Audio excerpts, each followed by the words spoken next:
If you're a fan of the comic book series, then there is everything for you to love in Deadpool. It really does push the boundaries. Just like the comic book series, it's progressive and dirty and profane and violent and comic in so many ways. It really does push a lot of boundaries and really goes for it. It's very edgy in terms of the entertainment. So if you do love the comic book series and you know what to expect, then this will be everything you can expect and more. You will love this film. But when it comes to the question of is it appropriate for children or for younger people? No, is the answer. Absolutely not. I mean, usually I try and leave those decisions up to you. If you're a parent, it's up to you whether to take kids or not. But this one, it's just not for kids, which is a good thing if you're an adult who loves this kind of stuff. This is a comic, cartoon, anti-hero film for adults. So go and enjoy it. But let's have a chat about what kind of violence and sex and nudity is in the film, in case you're concerned or in case you're taking somebody who is a little bit squeamish or a little bit concerned about those kind of things.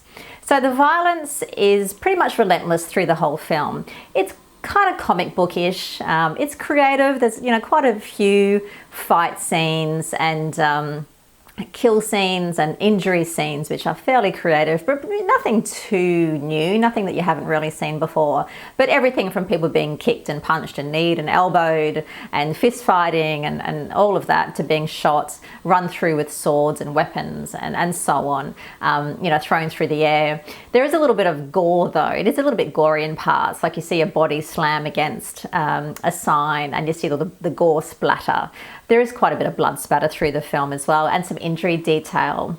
So if you are sort of squeamish, even though, again, it's supposed to be sort of comic, there are some scenes where you do see quite a bit of blood. People with their faces covered in blood and mouths full of blood, bloody teeth, and that sort of thing. In fact, if you are squeamish, there are some medical procedures in the film which might kind of get you a little bit offside. In particular, I mean, there's people who are strapped down to tables and tied, even around the neck is tied. And you see injections take place. There is one scene when you do see the needle entering the skin and the camera does linger on that shot for a while. So you really do see the needle in the flesh. So that might be a good time to look away if you don't like needles. But yeah, anyway, back to the violence. There's a lot of it, like I said, and there's a bit of chatter sometimes through the violence, to kind of break up the severity of it and to make it even more comic. But it is fairly consistent through the film. And everything gets broken. I mean, there's property, there's cars, buildings set on fire, all kinds of things. There's a lot of property damage. The fourth wall gets broken a few times as well. Now onto the sex and nudity. There's a lot of sex in the film. In fact, there's quite a few sex scenes between one particular couple and they happen in quick succession. You do see a lot of nudity in the film as well. You see full frontal female nudity. Probably the biggest scene where that happens, there's one scene set in a strip club and so there's lots of women either very, very skimpily dressed or just completely nude. So be prepared for that if you're uncomfortable with nudity. Male nudity, there are fully nude or one or two fully nude men, but you don't actually see the genitals. You'll just sort of see them crouched from the side, or you'll see a male bottom or a shirtless man, but it's not really heavy on the male nudity. It's more the female nudity in this film. But with the sex, more than the actual sex itself, the sex scenes, it's the references to sex through the film. So from beginning to end, really, there's a lot of sexual innuendo, there's a lot of sexual banter and sexual themed insults. I mean, this film is all about insults and they often have a sexual connotation or are related to genitals or something to do with the sexual theme through the film. So lots of sexual banter, sexual insults, sexual innuendo through the film. And I guess this is where we talk about content, and one of the reasons for me talking to you about this sort of stuff is one of the things they do talk about, which is sexual related. There's jokes about pedophilia, jokes about child molestation, jokes about being neglected as a child or abused as a child. So it's up to you, I mean, in your mindset and your experience about whether you find that kind of thing funny or not. It is presented in a way where it's meant to be very funny, but just be aware of that going into it, that there's some topical themes and some sensitive themes which are treated lightheartedly. There's a little bit of alcohol in the film, not much actually. There's a few scenes are set in a bar, so you see a lot of alcohol on tables and in the background on shelves. You see people drinking beer and some spirits, although it's really just had a little bit of a presence rather than actually being consumed. And you don't really see any drugs taken in the film, or actually there isn't really any drugs taken in the film, but cocaine and crack is mentioned. So drugs have a bit of a presence during the film, but it's not a strong theme at all.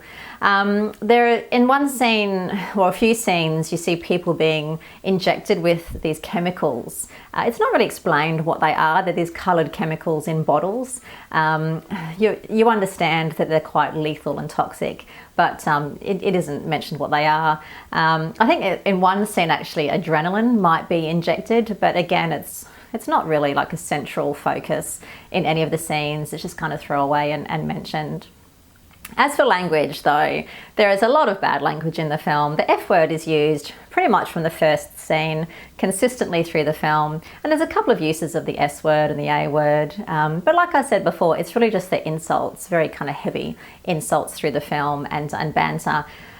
I do want to sort of stress it's meant to be comic, and it is very funny. Like, it's a very funny film from beginning to end. It is very, very funny, but you need to be prepared if you're new to the Deadpool kind of franchise and you're expecting to go in and see a Marvel film, which is more like something where, you know, you've got one of the Hemsworth brothers appearing and it's all kind of glossy and okay for children. This is not. This is adult. This is a very adult film, and if you can let yourself go into that and enjoy it, then you'll love it. So as I said, like, if you're already aware of what the Deadpool franchise, or the Deadpool series, the character, what he's all about, you know, as the anti-hero and really constantly sticking his fingers up towards the rest of the world, then there is just so much for you to love in this film. But if you're new to it, go into it with an open mind, have a laugh. It is very, very funny. So Deadpool stars Ryan Reynolds in the eponymous role. If you do want to have a look more at the actual detail in terms of the content, if you think that is something that might concern you, then there's a much more comprehensive list on my website, which is cinemum.net.